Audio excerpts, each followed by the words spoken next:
ਅਗਲੀ ਜਿਹੜੀ ਹਰਜੋਤ ਸਿੰਘ ਜੀ ਗੱਲ ਕਰਦੇ ਜਾਈਏ ਡਾਕਟਰਾਂ ਨੇ ਪਹਿਲੀ ਵਾਰੀ ਇਹ ਚੀਜ਼ ਜਿਹੜੀ ਉਹ ਦੇਖੀ ਹੈ। ਆਸਟ੍ਰੇਲੀਆ ਤੋਂ ਖਬਰ ਆ ਰਹੀ ਹੈ, ਇੱਕ ਨਿਊਰੋ ਸਰਜਨ ਨੇ ਇੱਕ ਪੈਰਾਸਿਟਿਕ ਵਾਰਮ ਉਹ ਇੱਕ ਬੀਬੀ ਦੇ ਦਿਮਾਗ ਦੇ ਵਿੱਚ ਜਿੰਦਾ ਜਾਗਦਾ ਜਿਹੜਾ ਆ ਉਹ ਦੇਖਿਆ ਆ। ਉਹ ਇਨਵੈਸਟੀਗੇਟ ਕਰ ਰਹੇ ਸੀਗੇ ਵੀ ਇਹ ਮਿਸਟਰੀ ਇਲਨੈਸ ਉਹਨੂੰ ਆ ਵੀ ਬਾਰ-ਬਾਰ ਉਹ ਬੀਬੀ ਬਿਮਾਰ ਹੋਈ ਜਾ ਰਹੀ ਸੀਗੀ।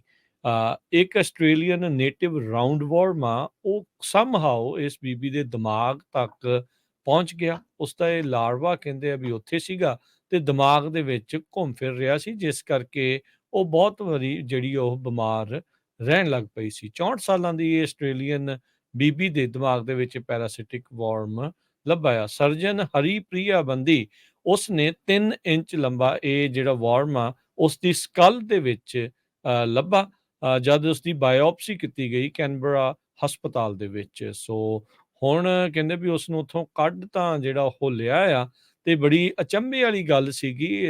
ਕਹਿ ਸਕਦੇ ਹਾਂ ਵੀ ਡਾਕਟਰਾਂ ਦੇ ਲਈ ਇਹ ਪਹਿਲਾ ਇਨਸੀਡੈਂਟ ਇਹ ਹੋਇਆ ਆ ਵੀ ਉਹ ਅਲਾਈਵ ਸੀਗਾ ਤੇ ਤੁਰ ਫਿਰ ਜਿਹੜਾ ਉਹ ਰਿਹਾ ਸੀਗਾ। ਦਿਮਾਗ ਤੱਕ ਕਿੱਦਾਂ ਪਹੁੰਚਿਆ, ਕਿਵੇਂ ਪਹੁੰਚਿਆ, ਇਹ ਤਾਂ ਹੁਣ ਇੱਕ ਜਾਂਚ ਦਾ ਜਿਹੜਾ ਉਹ ਵਿਸ਼ਾ ਜਿਹੜਾ ਉਹ ਰਹੇਗਾ।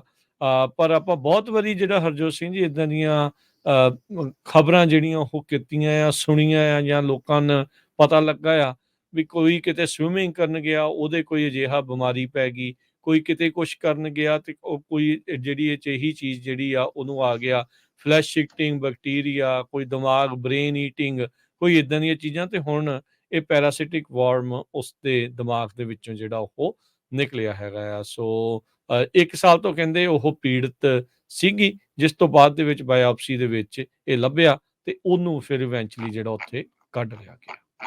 ਜੀ।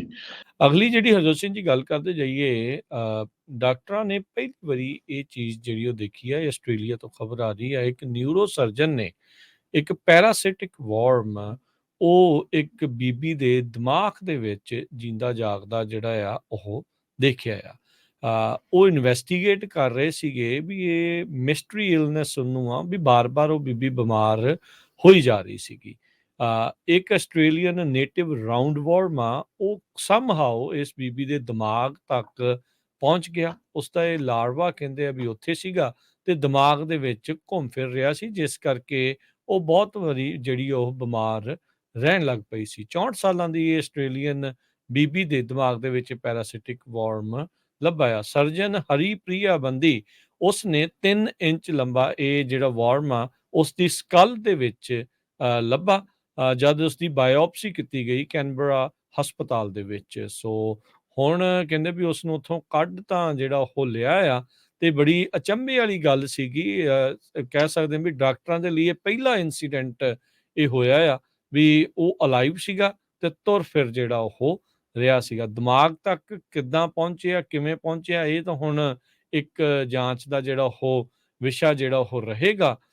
ਪਰ ਆਪਾਂ ਬਹੁਤ ਵਾਰੀ ਜਿਹੜਾ ਹਰਜੋਤ ਸਿੰਘ ਜੀ ਇਦਾਂ ਦੀਆਂ ਖਬਰਾਂ ਜਿਹੜੀਆਂ ਉਹ ਕੀਤੀਆਂ ਆ, ਸੁਣੀਆਂ ਆ, ਜਾਂ ਲੋਕਾਂ ਨੂੰ ਪਤਾ ਲੱਗਾ ਆ ਵੀ ਕੋਈ ਕਿਤੇ ਸਵਿਮਿੰਗ ਕਰਨ ਗਿਆ, ਉਹਦੇ ਕੋਈ ਅਜਿਹਾ ਬਿਮਾਰੀ ਪੈ ਗਈ, ਕੋਈ ਕਿਤੇ ਕੁਛ ਕਰਨ ਗਿਆ ਤੇ ਉਹ ਕੋਈ ਜਿਹੜੀ ਅਜਿਹੀ ਚੀਜ਼ ਜਿਹੜੀ ਆ ਉਹਨੂੰ ਆ ਗਿਆ, ਫਲੈਸ਼ ਈਟਿੰਗ ਬੈਕਟੀਰੀਆ, ਕੋਈ ਦਿਮਾਗ ਬ੍ਰੇਨ ਈਟਿੰਗ, ਕੋਈ ਇਦਾਂ ਦੀਆਂ ਚੀਜ਼ਾਂ। ਤੇ ਹੁਣ ਇਹ ਪੈਰਾਸਿਟਿਕ ਵਾਰਮ ਉਸ ਦੇ ਦਿਮਾਗ ਦੇ ਵਿੱਚੋਂ ਜਿਹੜਾ ਉਹ ਨਿਕਲਿਆ ਹੈਗਾ ਆ। ਸੋ 1 ਸਾਲ ਤੋਂ ਕਹਿੰਦੇ ਉਹ ਪੀੜਤ ਸੀਗੀ, ਜਿਸ ਤੋਂ ਬਾਅਦ ਦੇ ਵਿੱਚ ਬਾਇਓਪਸੀ ਦੇ ਵਿੱਚ ਇਹ ਲੱਭਿਆ ਤੇ ਉਹਨੂੰ ਫਿਰ ਇਵੈਂਚੁਅਲੀ ਜਿਹੜਾ ਉੱਥੇ ਕੱਢ ਲਿਆ ਗਿਆ।